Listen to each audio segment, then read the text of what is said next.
Davom etamiz. O'zbekiston Respublikasi Soliq qo'mitasi tashabbusi bilan Surxondaryo viloyati soliq boshqarmasida 2026-yil 1-yanvardan soliq qonunchiligiga kiritilgan yangiliklarni tadbirkorlik subyektlari va keng jamoatchilikka yetkazish maqsadida ko'rgazmali seminar tashkil etildi.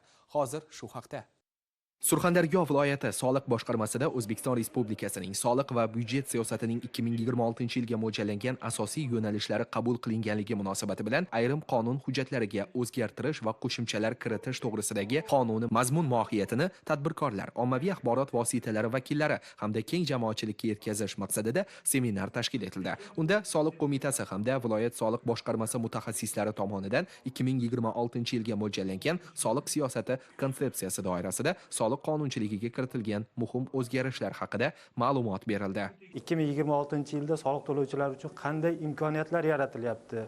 Ular qanday amallarni bajarish lozimligi, xususan qishloq xo'jaligi korxonalari bo'yicha ular tomonidan yetishtirilgan qishloq xo'jaligi mahsulotlarini 0 stavkada qo'llanilishi, shu bilan birgalikda ular tomonidan hisobga olinadigan qo'shilgan qiymat solig'ini 3 kunlik muddatda avtomatik tarzda qaytarib berilishi. Bundan tashqari 2026-yil 1-apreldan boshlab naqdsiz pul ko'rinishida sotib olinishi lozim bo'lgan tovarlar va ularning turlari to'g'risida tushuntirishlar berildi.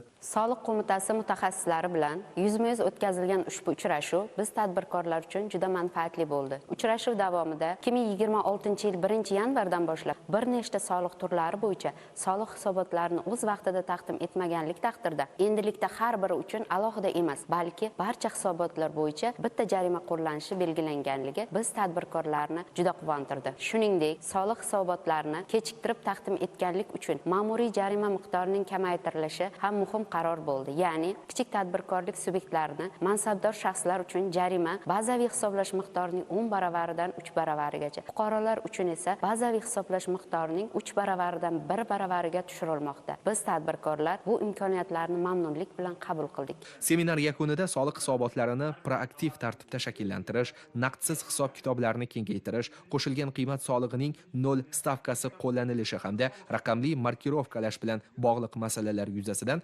ishtirokchilarning savollariga mutaxassislar tomonidan batafsil javoblar berildi.